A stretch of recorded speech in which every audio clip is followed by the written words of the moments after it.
Betapa besar kasih Yesus. Harga saudara telah lunas dibayar, saudara. Saudara tidak perlu lagi menanggung dosa saudara. Kalau saudara percaya kepada Yesus, semua dosa saudara akan disucikan.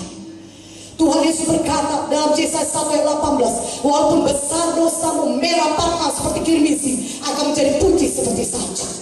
Walaupun dosa kita berwarna merah seperti kain kesumba, kita berkata ini jahat, aku orang jahat. Orang lain mungkin tidak tahu, tapi aku tahu betapa jahatnya aku. Firman Tuhan berkata, walaupun dosa kita merah parna, walaupun dosa kita hitam legam, tetapi akan menjadi putih seperti salju, disucikan oleh darah Yesus. Haleluya. Yesus datang untuk membebaskan kita dari dosa. Karena itu pada hari buka hati saudara, terima Dia sebagai Tuhan dan Juru Selamat pribadi saudara. Saudara hanya perlu percaya pada Tuhan Yesus, dan seluruh dosa-dosa saudara disucikan Tuhan, dan saudara layak memiliki hidup yang kekal selama-lamanya dengan Tuhan di sorga.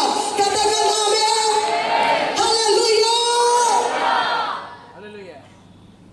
Dosa memisahkan kita dengan Tuhan, saudara. Dosa memisahkan kita dengan Tuhan. Dosa itu perpisahan dengan Tuhan, saudara. Yesaya 59 ayat 1-2 berkata, bukannya tangan Tuhan kurang panjang untuk menolong kita, bukan telinganya kurang peka untuk mendengar doa kita, bukan. Tetapi yang merupakan pemisah antara kita dengan Tuhan adalah segala dosa-dosa kita.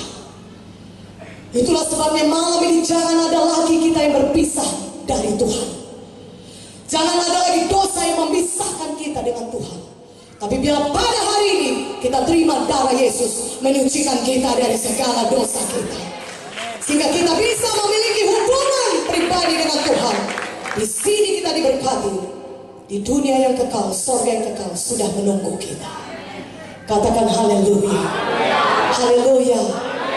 Saudara tahukah saudara, Yesus berteriak di kayu salib. Memang Yesus menderita dicambuk, sangat menderita.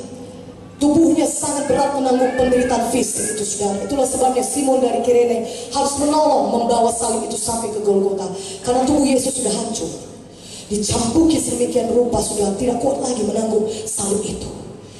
Yesus mau mati bagi kita. Penderitaan yang besar dialaminya, darah bercucuran. Itu satu penyiksaan yang paling mengerikan, disalibkan, saudara. Darah saudara disedot habis sampai saudara mati. Darah saudara menetes terus sampai saudara mati, saudara. Suatu hukuman yang paling mengerikan, hukuman salib.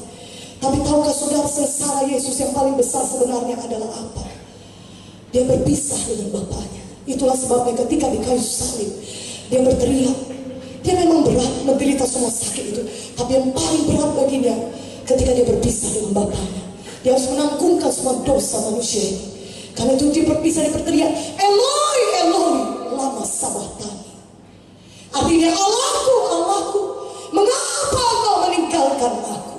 Tidak tahan hati Yesus. Dia berpisah dengan Bapaknya. Tidak pernah berpisah Yesus dengan Bapaknya. Kenapa Yesus mau menanggungkan itu? Supaya saudara dan saya tidak perlu lagi berpisah dari Dia. Supaya saudara dan saya bisa selama-lamanya dengan Dia di surga. Katakan haleluya. Kasih Yesus begitu besar, kasih Bapa begitu besar. Dia mengaruniakan anak yang tunggal mati bagi kita, supaya barang siapa yang percaya kepada Yesus tidak binasa, melainkan beroleh hidup yang kekal. Hari ini saudaraku, bagaimanapun besarnya dosa saudara, biarlah Yesus menyucikan semua dosa saudara dan menjadikan saudara baru, ciptaan baru di dalam Tuhan. Dan kita mulai dengan hidup yang menang bersama-sama dengan Yesus. Haleluya. Katakan haleluya. Saudaraku, 2 Petrus 1 ayat 3. Buka Alkitab saudara, dari 2 Petrus 1 ayat 3. Saya mau saudara melihat hal ini. Karena kuasa ilahinya telah menganugerahkan kepada kita segala sesuatu yang berguna untuk hidup yang saleh oleh pengenalan kita akan Dia yang telah memanggil kita oleh kuasa yang mulia dan ajaib. Haleluya. Tuhan berkata, Tuhan sudah mengaruniakan segala sesuatu yang berguna kepada kita untuk hidup yang saleh. Segala sesuatu telah disediakan Tuhan bagi saudara oleh kematian dan kebangkitan yang di kayu salib. Dia sudah menyediakan semua yang saudara butuhkan.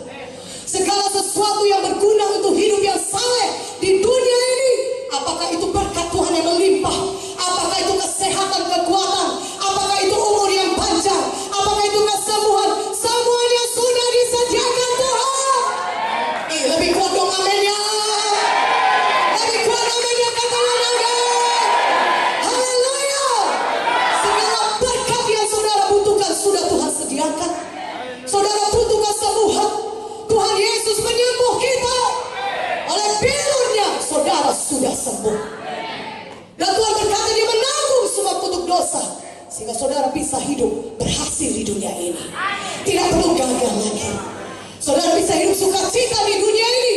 Tidak perlu lagi tertekan oleh setan, tertekan oleh roh-roh jahat, kuasa-kuasa kegelapan. Tidak perlu. Saudaraku katakan amin. Saudara bisa hidup berkemenangan di dunia ini. Saudara bisa hidup berhasil, diberkati Tuhan. Berhasil dalam studi, berhasil dalam pekerjaan, berhasil dalam rumah tangga. Itu semuanya berkat yang disediakan Tuhan bagi saudara. Katakan amin. Firman Tuhan berkata dalam Yohanes 10 ayat 10, memang setan datang mencuri, membunuh dan membinasakan, tapi Yesus datang supaya saudara beroleh hidup yang kelimpahan. Di dalam Yesus hidup yang kelimpahan tersedia bagi saudara. Katakan amin. Katakan haleluya. Tuhan mau saudara menerimanya, karena Dia sudah menyediakannya bagi saudara. Di dalam pelayanan Yesus, saudara lihat bagaimana Yesus menyembuhkan orang-orang sakit. Kalau saudara lihat zaman sekarang ini, rumah sakit tidak pernah kosong. Selalu aja ada orang sakit. Dan bertambah-tambah banyak orang sakit di dunia ini, saudara. Saudara pun tahu hal itu. Tapi firman Tuhan berkata, Yesus telah menyediakan kesembuhan bagi kita. Katakan amin. Dan Tuhan mau saudara menerimanya. Bagaimana kita menerima semua berkat Tuhan yang sudah Tuhan sediakan bagi kita? Saudaraku, Tuhan mau saudara beriman.